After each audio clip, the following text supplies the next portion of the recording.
이 신명기 5장에서 모세는 하나님의 십계명을 알려주었습니다. 그리고 이어지는 6장에서 11장까지에서는 하나님의 명령과 법도와 규례를 왜 지켜야 하는지를 자세하게 설명하고 있습니다. 지금 말씀에서 보시면 하나님의 명령과 법도와 규례, 이 세 가지를 합친 것을 우리는 율법이라고 부릅니다. 율법 안에는 하나님의 이렇게 명령, 그리고 법도, 규례, 세 가지로 구성이 되어 있습니다. 그리고 이것을 이 중에 특히 하나님의 명령을 왜 지켜야지 되는지가 11장까지 쭉 이어지고 있습니다. 6장과 7장에서는 가나안 땅에서 하나님의 명령을 지켜야 할 이유를 설명합니다. 그리고 8장에서는 가나안 정복 후에 명령을 망각하는 것과 또 교만에 대한 경계의 말씀이고, 9장 10장은 실제로 광야에서 그 백성들이 하나님의 말씀을 망각하고 교만해진 것에 대한 실제 예를 제시하여 알려주십니다. 그리고 11장에서는 말씀을 준수했을 때, 즉 순종했을 때와 불순종했을 때 백성들이 받게 되는 축복과 재앙을 말씀하시고 있습니다. 그리고 또 12장부터는 십계명 외에 구체적인 법도와 규례를 쭉 알려주십니다. 이렇게 신명기가 구성이 되어 있는데요. 십계명 5장에서 이야기하신 십계명의 정신은 이렇게 이야기할 수 있습니다. 하나님 사랑과 이웃 사랑입니다. 1계명에서 4계명까지는 하나님에 대한 사랑을 6장에서 이렇게 정리를 합니다. 여호와는 오직 유일한 하나님이시니 너는 마음을 다하고 뜻을 다하고 힘을 다하여 내 하나님 여호와를 사랑하라. 아마 우리 사람에게 있어서 가장 큰 사랑은 대부분의 사람이 자기 사랑일 것입니다. 때로는 우리가 자기 사랑, 즉 나의 사랑을 넘어서는 자녀 사랑으로 자신을 희생하기도 합니다. 하나님께서도 우리를 향하신 그 하나님의 사랑이 자기 사랑을 뛰어넘어서 자기를 희생하는 사랑을 우리에게 보여주셨습니다. 그것이 바로 예수 그리스도의 십자가 사랑입니다. 자기 자신을 십자가에 못 박고 자신의 죄를 대속하시며 우리의 죄를 대속하시며 우리를 자녀 삼아 주신 하나님의 사랑을 증거하신 사건입니다. 그런 하나님께서 자기의 백성들에게 온 마음과 뜻과 힘을 다하여 하나님을 사랑하라고 하십니다. 이것은 하나님이 이기심으로 그렇게 하신 것이 아니라 그렇게 백성들이 행할 때 하나님께서 예비하신 축복에 들어갈 수 있기 때문입니다. 하나님의 사랑을 본받아서 자기가 아닌 하나님을 사랑하고 이웃을 사랑할 수 있어야 하나님께서 예비하신 나라에 들어가서 그 백성이 온전히 될 수 있다고 가르쳐 주시는 것입니다. 그리고 이러한 하나님의 사랑을, 하나님에 대한 사랑을 자녀에게도 가르치라고 하십니다. 자녀를 키울 때 우리 속담에 그러한 말이 있습니다. 고운 3살, 미운 7살이라고 하죠. 근데 요즘은 이 미운 7살이 더 많이 밑으로 내려왔다고 이야기도 합니다. 이것은 이제 대표적으로 무엇을 이야기하냐면은 아이들이 자라나면서 모든 것을 긍정적으로 받아들이는 시기가 있고요. 또 그 시기가 지나고 나면은 또 모든 것을 부정적으로 받아들이면서 정신이 성장해가는 그러한 시기를 말하는 것입니다. 고운 3살이라는 것은 그 당시 나이에는 모든 것을 긍정적으로 받아들이는 시기를 말하는 것이죠. 그런데 유대인들도 아마 이러한 것들을 똑같이 인지하고 있었던 것 같습니다. 유대인들은 아이들이 3살, 만이겠죠. 만으로 3살이 되면은 하나님의 말씀을 가르치기 시작합니다. 이 하나님의 말씀을 유대인들이 가르칠 때 제일 먼저 가르치는 구절이 바로 이 신명기 쉐마의 말씀입니다. 이 6장 5절의 말씀을 제일 먼저 가르치고 외우게 합니다. 하나님의 백성에게 제일 먼저 하나님 사랑이 세상에서 가장 우선임을 가르치는 것입니다. 이 6장 6절에서 7절까지 우리가 쉐마의 말씀이라고 이야기하는 이것이 유대인의 교육 실천입니다. 이것은 아마 우리도 마찬가지로 그렇게 자녀들을 가르치는 것이 가장 좋을 듯합니다. 십계명을 실천하는 가장 좋은 방법을 알려주시죠. 마음과 뜻과 힘을 다한 하나님 사랑입니다. 그 다음이 부모 사랑, 이웃 사랑이라고 말씀하십니다. 하나님의 나라 백성임을 감사하는 사람이 이 땅에 자신을 있게 하신 육신의 부모님께 감사하고 섬기는 것은 당연합니다. 하나님을 사랑하고 나를 사랑하고 그것을 감사하고 기뻐하는 사람이 이러한 나의 존재를 이 땅에 있게 하신 부모님을 사랑하고 섬기는 것은 당연하겠죠. 그리고 또 이웃을 사랑하는 사람이 어찌 부모와 형제를 사랑하지 않을 수 있겠습니까? 만약에 그렇다 그러면 그거는 아마 가식일 것입니다.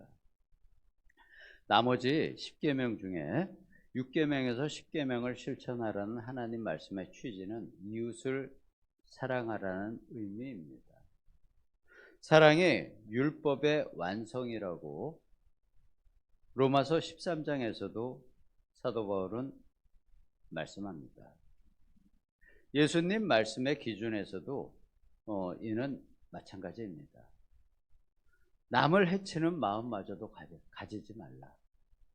십계명에서는 살인하지 말라고 이야기했지만 예수님께서는 남을 해치는 마음마저도 가지지 말라. 마음으로도 간음하지 말라. 남의 좋은 것을 탐내지 말라. 거짓말하지 말라. 이 말씀들은 자신의 이익을 탐하지 말라는 의미의 말씀입니다. 예수님은 마음과 뜻과 힘을 다하여 하나님을 사랑하고 나를 사랑하는 것 같이 내 이웃을 사랑하라 하는 이 두 말씀이 구약 성경의 가장 중요한 핵심 말씀이라고 하셨습니다. 나보다 하나님을 더 사랑하고 또 이웃을 나처럼 사랑하라는 말씀을 실천하는 것이 모든 율법을 행하는 근본 마음이 되어야 합니다. 우리에게 좀 현실감 있게 이야기하면은 이런 말을 비유적으로 할 수도 있습니다. 하나님을 너의 자녀보다 더욱 사랑하고 너의 이웃을 내 자녀처럼 사랑하라. 이것을 실천하는 것이 구약 성경에서 말씀하시는 하나님 사랑, 이웃 사랑을 실천하는 길입니다. 이렇게 십계명의 말씀을 지켜 행하면 하나님께서 약속의 땅에서 주실 것들을 6장의 오늘 말씀에서 쭉 나열하고 계십니다. 악으로 가득 찬 세상의 백성들, 악의 세상에서 백성들이 만들어 놓은 것을 그대로 하나님의 백성들이 취하게 하실 것이라 하십니다. 하나님의 백성이 건축하지 아니한 성읍을 얻게 하시고 직접 심고 가꾸지 아니한 포도원과 올리브 나무의 소출을 약속의 땅에서 거두게 하십니다. 또 이러한 것에 취하여 내 힘으로 얻었다고 교만해지지 않고 더욱 하나님께 감사하고 경외해야 합니다. 우리는 내가 잘 될 때 나의 능력이 아닌 하나님의 능력으로 주신 것에 감사해야 합니다. 또 내가 어려울 때 만나를 공급하시며 나를 단련시키는 하나님께 감사해야 합니다. 하나님의 백성은 풍부에 처할 줄도 알고 궁핍에 처할 때 항상 감사하고 기뻐해야 합니다. 이것이 풍요와 궁핍에서 단련되어 가는 하나님의 자녀와 그리스도 제자의 모습입니다. 하나님의 명령과 또 증거와 규례를 지켜나가며 정직하고 선량한 일을 행하면 하나님의 축복 안에 들어가게 됩니다. 이스라엘 백성이 잘 지키면 대적을 쫓아내고 아름다운 땅을 차지할 것이라 하십니다. 나의 능력과 좋은 무기로서 전쟁에서 이기는 것이 아니라 하나님을 경외하고 전적으로 의지함으로 승리합니다.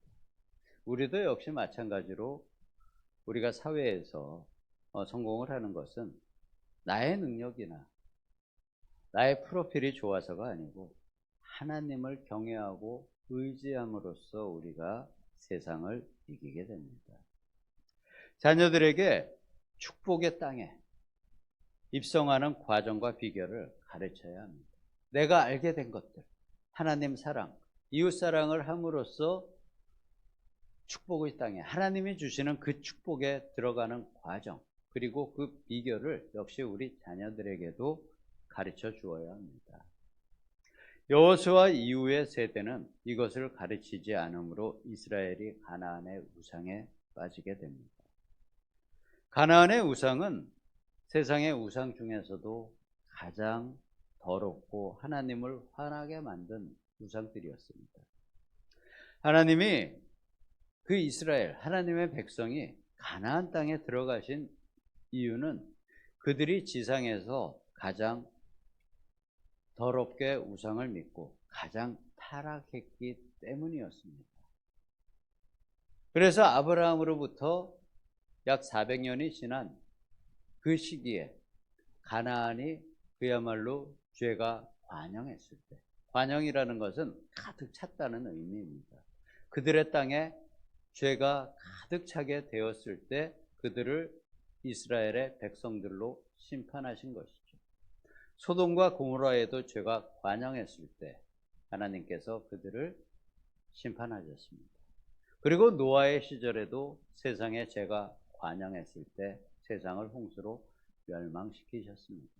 이 가나안 땅이 그 당시에 이렇게 악한 죄로 가득 찬 땅이었기 때문에 하나님께서는 그들을 멸망시키는 방법으로 이스라엘 백성을 그곳으로 들어가게 하신 것입니다. 하나님의 백성은 그래서 그 축복의 땅에 들어간 이후에도 그것의 우상을 철저히 짓밟고 진멸해야 합니다. 하나님께서 그것을 바라시고 자신의 백성들에게 그것을 맡기신 것입니다. 하나님의 명령대로 잘 지키면 그것이 바로 하나님 앞에 의가 된다고 오늘 마지막 절에서 이야기합니다. 하나님 나라의 백성의 의는 이렇게 말씀을 지켜 행하는 것입니다. 하지만 그것을 이룬 백성들이 없다고 사도 바울은 이야기합니다. 그래서 하나님께서는 우리에게 믿음으로 인한 새로운 의를 주셨습니다. 우리는 하나님이 주신 믿음의 의, 그것을 잘 지켜나가야 합니다. 이것이 우리에게 또 하나님 앞에 의가 됩니다. 하나님이 은혜로 주신 믿음의 의를 잘 지켜나가시는 우리 성도님들과 제가 되기를 예수님의 이름으로 축복합니다. 기도하겠습니다. 아버지 하나님, 말씀에 순종하고 믿음을 지켜나감으로 아버지에게서 예수 그리스도 안에서 주신 사랑을 우리가 이루어 나가도록 도와주시네 감사드립니다.